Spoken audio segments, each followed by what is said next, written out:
2024 లేదా 25లో డిగ్రీ లేదా బీటెక్ చదివారా? సాఫ్ట్‌వేర్ జాబ్ కోసం ఎదురు చూస్తున్నారా? అయితే కోడ్‌జ్ఞాన్ 100 డేస్ కోర్సులో చేరండి. జాబ్ సాధించండి. హలో రాజేష్ గారు. హలో శిరీష గారు. సో, ప్రెజెంట్ మనం చూస్తే ఇరాన్, అమెరికా, ఇజ్రాయెల్ వార్ అయితే చాలా గట్టిగా నడుస్తుంది అని చెప్పొచ్చు. అవునండి. మరి దాని ప్రభావము మన భారతదేశంలో అన్ని రకాలుగా ఎఫెక్ట్ అవుతుంది అని చెప్పొచ్చు. అవును. మరి అదే విధంగా క్రిప్టో కరెన్సీ మీద దీని ప్రభావం ఎలా ఉంటుందంటారు? శిరీష గారు, క్రిప్టో అనేది చాలా ట్రెండింగ్ అండి. ఈ దుబాయ్ అనేది క్రిప్టోకి క్యాపిటల్ అనమాట. ఎందుకంటే వీళ్ళు క్రిప్టో ఈవెంట్స్ రెగ్యులర్‌గా దుబాయ్‌లో కండక్ట్ చేస్తూ ఉంటారు. ఈ వార్ వల్ల ఏమైందంటే, ఎంత కాదన్నా మిడిల్ ఈస్ట్ కంట్రీస్‌లో దుబాయ్ కొంచెం క్రిప్టోని ఎంకరేజ్ చేస్తది. అక్కడ కూడా కొన్ని మిస్సైల్స్ అనేది అటాక్ చేసినాయి. దుబాయ్‌ని గూడా, బెహరీను, దాని తర్వాత ఈ యూఏఈ, అబుదాబి వీటన్నిటిలో. ఎవరు ఎక్స్‌పెక్ట్ చేయల. వార్ ఏమనుకున్నారు? ఇరాన్‌కి, ఇజ్రాయెల్‌కి అనుకున్నారు. సరే మధ్యలో అమెరికా సపోర్ట్ చేసింది కాబట్టి అంతవరకే ఉంటదనుకున్నారు గానీ, ఇరాన్ వాళ్ళు మామూలోళ్ళు కాదండి. మిగతా వాళ్ళందరిని డిస్టర్బ్ చేసేసారు ఈ వార్ వల్ల. సో, ఆయిల్ ఎక్కడి నుంచైతే ఒక రూట్ ఉంటది గదండీ! అక్కడి నుంచి రూట్ వచ్చి క్లోజ్ చేయడం వల్ల చాలా వరకు ఈ రిజర్వ్స్ ఉంటాయి గదా మేడం! ఇప్పుడైతే ఓపెన్ చేస్తా అంటున్నారు. కానీ ఆ రూమర్ వచ్చింది క్లోజ్ చేస్తున్నారని. దానివల్ల పెట్రోల్ రేట్స్ పెరిగినాయనుకోండి, డీజిల్ రేట్స్ పెరిగినాయనుకోండి, ఆ ఇంపాక్ట్ ఇన్‌ఫ్లేషన్‌లో ఎక్కువుంటదనమాట. ఇన్‌ఫ్లేషన్ వల్ల ఏమైతుంది? మనం రూ. 100కి దొరికే వస్తువులు రూ. 120 అయితాయి. అంటే మన ఖర్చు ఎక్కువైద్ది. ఎఫెక్టు వార్ జరిగింది 2 కంట్రీస్‌కే గానీ, ప్రపంచం మొత్తం ఈ ఎఫెక్ట్ ఉంటదనమాట. ఎందుకంటే మిడిల్ ఈస్ట్ కంట్రీస్ నుంచే ఇండియా మాత్రం దాదాపుగా 60-70% ఆయిల్ రిజర్వ్స్ ఇక్కడి నుంచే ఇంపోర్ట్ చేసుకుంటున్నాం అనమాట. సో, ప్రస్తుతానికైతే నాకు తెలిసినంత వరకు నెక్స్ట్ లెవెల్‌కి ఎళ్ళట్లేదనుకుంటున్నాను. ఇందాక ఒక న్యూస్ చూసాను. కొంచెం ఇరాన్ వాళ్ళు చర్చలకు సిద్ధమని. అదైతే వెరీ గుడ్ అండి. లేదంటే ప్రైసెస్ కొంచెం హైక్ అవ్వడానికి చాలా చాలా ఛాన్స్ ఉంటది. సరే వార్ ఎఫెక్ట్ క్రిప్టో మీద ఎలా ఉంది? అంటే నిజం చెప్పాలంటే క్రిప్టో ముందుగానే క్రాష్ అయిపోయింది. ఒక నెల, 2 నెలల ముందుగానే. ఈ వార్ వల్ల ఎఫెక్ట్ ఏం లేదండి. ఇంకా రేట్లు పెరిగినాయి యాక్చువల్‌గా క్రిప్టోలో.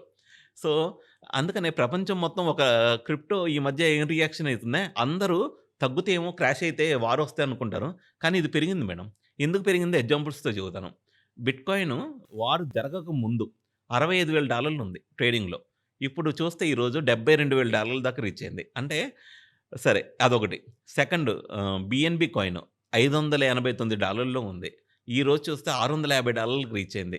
మరి వార్ వల్ల తగ్గాలి గదా!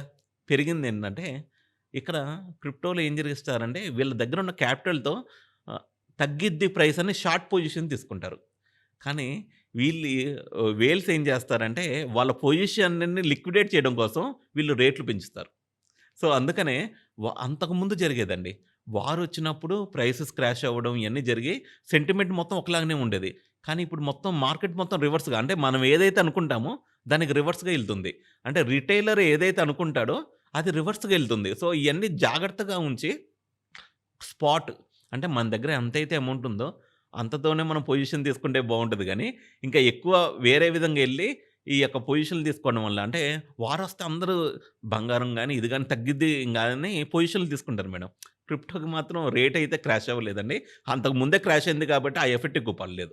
సో, ప్రస్తుతానికైతే బానే ఉంది మేడం. ఈ యొక్క క్రిప్టోది మాత్రం. ఇంక చూడడానికి ఇంకో 4, 5 రోజుల తర్వాత ఎలా ఉంటదనేది నెక్స్ట్ వీడియోలో గూడా దీన్ని అనాలిసిస్ చేద్దాము. అయితే ఈ మనం పోయిన వీడియోలో ఒకసారి నోవాలింక్ గురించి చెప్పుకున్నాం మేడం. ఈ నోవాలింక్ అనే ఆపర్చునిటీ ఆర్టిఫిషియల్ ఇంటెలిజెన్స్ నేర్చుకోవడం ద్వారా రివార్డ్స్ ఇచ్చే ప్రాజెక్టు. అప్పుడు $65 ఉంది మనం వీడియో చేసినప్పుడు. ఇది $80కి రీచ్ అయిందనమాట. 1,000,000 టోకెన్స్ వచ్చేసి. అండ్ ఇది కూడా ఒక ఫ్రీ మైనింగ్ ఆపర్చునిటీనే. కానీ విత్‌డ్రా చేసుకునేటప్పుడు మాత్రం కాయిన్స్ హోల్డ్ చేసుకోవాలి. 1,000,000 బ్లాక్ చైన్ మీద హోల్డ్ చేసుకోవాలి. దీని గురించి ఇన్‌స్టాగ్రాము మన నా ప్రొఫైల్ ఉంటది మేడం. చలవాది రాజేష్ అని. అక్కడ అప్డేట్ ఇవ్వడం జరిగింది. వాట్సాప్ ఛానెల్ ఉంటది. అక్కడ యూజర్స్ జాయిన్ అయ్యి దీని గురించి ఇన్ఫర్మేషన్ మొత్తం తెలుసుకోవచ్చు. ఆహ్, వార్ వల్ల పెద్ద క్రిప్టో కరెన్సీకి ఏం జరగలేదని నా స్ట్రాంగ్ ఫీలింగ్ అండి. ఈ వార్ వల్ల ఏమైందంటే మేడం జోర్డాన్ అని ఒక ప్లేస్ ఉంది. ఈ జోర్డాన్ అనే ప్లేసు చాలామంది ఏందంటే మనకి మిడిల్ ఈస్ట్ కంట్రీస్ అంటే దుబాయ్, అబుదాబి వీటి మీదే ఫోకస్ చేస్తాం గానీ, ఈ జోర్డాన్ అనే కంట్రీ ఔట్ సైడ్ ఇన్వెస్టర్స్ ఉంటారు గదండీ! వాళ్ళ నుంచి ఆధారపడే టూరిస్ట్ బేస్డ్ కంట్రీ అనమాట. ఈ జోర్డాన్‌కి గూడా మిస్సైల్ అటాక్ జరిగింది. క దీనివల్ల ఏమైద్దంటే పాపం వీళ్ళకి ఆయిల్ రిజర్వ్స్ లేవు జోర్డాన్‌లో. వీళ్ళు ఇస్తారు కదా మేడం మనకి సబ్సిడీస్ ఇస్తారు కదా! మా దగ్గర మీరు ప్లాంట్ పెట్టుకోండి, గ్రానైట్ ఫ్యాక్టరీస్ పెట్టుకోండి. 100% మేము టాక్స్ ఫ్రీ. మీకు ఫస్ట్ ఇయర్‌లో మా ఎంప్లాయ్‌మెంట్‌లో గూడా వర్క్ ఫోర్స్ నుంచి గూడా ఇంత డిస్కౌంట్‌లు ఇస్తాం అని చెబుతా వీళ్ళు జోర్డాన్ వాళ్ళు వాళ్ళ టూరిజం సెక్టర్‌ని ఇన్వెస్ట్‌మెంట్స్‌ని తెచ్చుకున్నారనమాట. కానీ నాకు తెలిసిన స్నేహితుడు జోర్డాన్‌లో వాళ్ళు ఇన్వెస్ట్‌మెంట్ చేద్దాం అనుకున్నారు. ఏది గ్రానైట్ ఫ్యాక్టరీకి సంబంధించి. ఈ వార్ వల్ల వాళ్ళకొచ్చే అంటే ఒక రకమైన మళ్ళీ భయం ఏర్పడిందనమాట. రేపు ఫ్యూచర్‌లో ఇంకేమైనా జరిగితే ఇలాంటియి ఎలా అని. అంటే ఈ వార్ వల్ల ఇండైరెక్ట్ ఎఫెక్ట్స్ చాలా ఉన్నాయి. ఎప్పుడు మిస్సైల్ అటాక్ కానీ వార్‌కి గురయ్యేసరికి వేరే ఇన్వెస్ట్‌మెంట్‌లు ఈ విధంగా ప్రాబ్లమ్ అవ్వడానికి చాలా చాలా అవకాశం ఉన్నాయి. అయితే ఇంకోటి కూడా ఉంది మేడం. థర్డ్ వరల్డ్ వార్ వచ్చిద్దేమో అనుకుంటున్నారు. కాకపోతే ఇక్కడ ఎప్పుడంటే మేడం యూఎస్ఏ, చైనా, రష్యా ఈ వస్తదని చేస్తారంట గానీ, థర్డ్ వరల్డ్ వార్ ఎప్పుడుకి రానియరంట. రానీయకుండా వీళ్ళ యుద్ధ సామాగ్రి ఉంటాయి కదా మేడం! వీళ్ళు పెద్ద పెద్ద మిస్సైల్స్ ఇయన్నీ తయారు చేసి రాకెట్స్, ఈ లాంచర్స్ ఇయన్నీ ఎక్కువ రేట్లకి అమ్ముకుంటారు. అంటే వారొస్తే మిమ్మల్ని మీరు కాపాడుకోవడానికి మీ దగ్గర ఏమీ లేదు అని. ఇప్పుడు దుబాయ్ ఏమైద్ది? దుబాయ్ నిజం చెప్పాలంటే అసలు మిస్సైల్ అటాక్ చేసిన తర్వాత వాళ్ళు యూఎస్ మీద ఆధారపడాల్సొచ్చింది. ఇప్పుడేం చేస్తారు? వీళ్ళు కూడా ఇన్వెస్ట్‌మెంట్ చేస్తారు. ఎక్కడ? ఈ యొక్క యుద్ధ సామాగ్రి మీద వార్‌కి ఏమైతే అవసరమో ఫైటర్ జెట్స్ ఇయన్నీ కొనుక్కోవడం. సో, అందుకనే వీళ్ళకి బెనిఫిట్. అమెరికాకి గాని, రష్యాకి గాని వచ్చిద్దని చెప్పి వేరే కంట్రీస్ అందరిని భయపెట్టి వీళ్ళ దగ్గరున్న ఈ యొక్క ఫైటర్ జెట్స్‌ని, మిస్సైల్స్‌ని డబుల్ రేట్స్, త్రిబుల్ రేట్స్‌లో అమ్ముకుంటారు చిన్న చిన్న కంట్రీస్‌కి.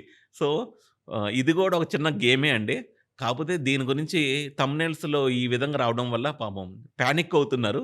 ఏం కావట్లేదు. ప్రస్తుతానికైతే నిలకడగానే ఉందంతా. ఇంకా 2, 3 రోజుల్లో ఇంకా ఆగిపోయిద్దేమో నా ఉద్దేశం మేడం. ఎనీవేస్ థ్యాంక్ యూ అండి. Thank you so much Rajesh గారు. థాంక్ యూ శిరీష గారు.